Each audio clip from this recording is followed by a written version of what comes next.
कहीं ये पूरी घटना एक पॉलिटिकल इवेंट तो नहीं? भारत को WTO वर्ल्ड ट्रेड ऑर्गेनाइजेशन से बाहर किया जाए, जो वादा की थी किसानों से, उसको सरकार ने पूरा नहीं किया। क्या ये समय जानबूझ के चुना गया ताकि सरकार पे दबाव बनाया जा सके?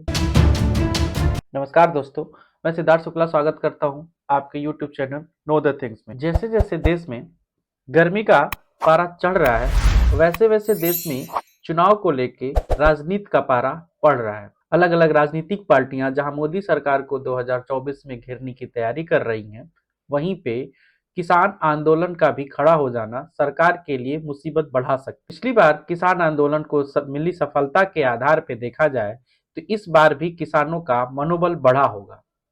तो प्रश्न ये उठता है कि पिछली बार तो चलो किसान कानून बिल 3 बिल ऐसे थे जिसको रद्द करने के लिए किसानों ने धरना प्रदर्शन किया था। इस बार ऐसा क्या है जिसकी वजह से फिर से किसान आंदोलन पे आ गए? जानने वाली बात यह है कि उनकी कौन कौन सी ऐसी मांगे हैं जिनको लेके वो ये सारे कार्य कर रहे हैं। इस बार का जो किसान आंदोलन है वो पिछली बार के किसान आंदोलन से मिलता जुलता जरूर है, क्योंकि इस बार भी किसान लंबे समय तक बॉर्डर पे बैठने की मंशा से निकल के आ रहे हैं। हरियाणा और पंजाब के किसान वो घर घर जाके राशन इकट्ठा कर रहे हैं और ट्रैक्टर ट्रॉली पे लाद के वो दिल्ली की तरफ कूच कर रहे हैं। वहीं पे सरकार इन्हें रोकने की भी तैयारी कर रही है। पूरी दिल्ली के बॉर्डर को सील कर दिया गया है, जगह जगहों पे बैरिकेटिंग लगा दी गई है। हरियाणा और पंजाब के बीच का जो बॉर्डर है उसे कटीले तारों से बांध दिया गया है। क्या ये समय जानबूझ के चुना गया ताकि सरकार पे दबाव बनाया जा सके?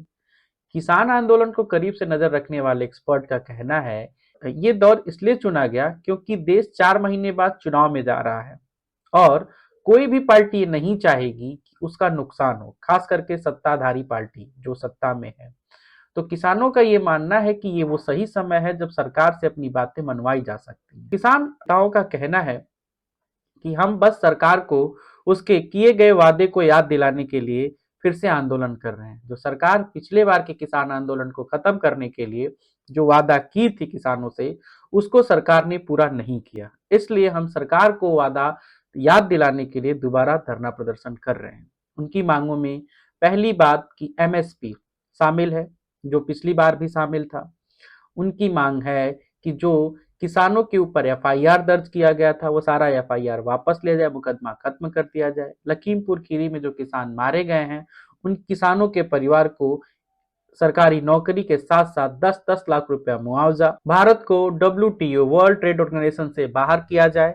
It means Bharat world trade organisation से अपनी सदस्यता को वापस ले ले। कृषि वस्तुओं, फलों, सब्जियों, दूध उत्पादों और मांस के ऊपर आयात शुल्क को कम करने के लिए भत्ता दिया जाए। किसानों और 58 साल से अधिक कृषि मजदूरों को पेंशन योजना लागू करके 10,000 पर मंथ के हिसाब से इनको भत्ता दिया जाए। प्रधानमंत्री बीमा योजना के तहत सुधार किया जाए और सरकार स्वयं बीमा प्रीमियम का भुगतान करे। सभी फसलों को इस बीमा योजना का हिस्सा बनाया जाए और भुगतान का आकलन करते समय, अर्थात कितना भुगतान किया जाएगा इसका आकलन करते समय खेत को 1 एकड़ यानी कि 1 एकड़ खेत को एक इकाई मानी जाए और उस हिसाब से फिर आकलन किया जाए। ये इनकी मांग है। इनकी मांगों में ये भी शामिल है कि भूमि अधिग्रहण अधिनियम 2013 एज इट इज लागू किया जाए। साथ ही साथ जो केंद्र सरकार ने राज्यों को निर्देश दिया है उसे रद्द कर दिया जाए। इनकी अगली मांग है कीटनाशक, बीज और उर्वरक अधिनियम में सुधार किया जाए। सुधार करके कपास सहित अन्य फसलों को भी शामिल किया जाए। उनके बीजों की गुणवत्ता सुधार किया जाए। सरकार इन्हें रोकने के लिए क्या क्या कर रही है ताकि दिल्ली में कोई अनहोनी घटना न हो जाए, क्योंकि दिल्ली में सारे किसानों के, आपको याद होगा पिछली बार दिल्ली के लाल किला पे क्या हुआ था। सरकार एहतियात के तौर पे दिल्ली के सभी बॉर्डरों को सील कर रही है। दिल्ली हरियाणा से लगे हुए जितने भी बॉर्डर हैं उनको कटीले तार लगा के उन्हें सील कर दिया गया है। सड़कों पे सीमेंट के बैरिकेड लगा दिए गए हैं। दिल्ली में गाजीपुर, टिहरी और सिंधु बॉर्डर पर भी एहतियात के तौर पे पुलिस बल की तैनाती कर दी गई है। साथ ही साथ बॉर्डर को सील कर दिया गया। गाजीपुर बॉर्डर पे पुलिस गाड़ियां और बैरिकेड्स खड़े कर दिए हैं ताकि बॉर्डर को सील किया जा सके। सरकार जगह जगहों पे CCTV कैमरे लगवा रही है। एक्स्ट्रा पुलिस फोर्स की तैनाती की जा रही है। इससे नजर रखी जा सके ताकि ये घटना कोई अप्रिय घटना में ना बदल जाए। अब प्रश्न ये उठता है कि 4 महीने पहले क्यों, जब देश चुनाव की तरफ बढ़ रहा, कहीं ये पूरी घटना एक पॉलिटिकल इवेंट तो नहीं?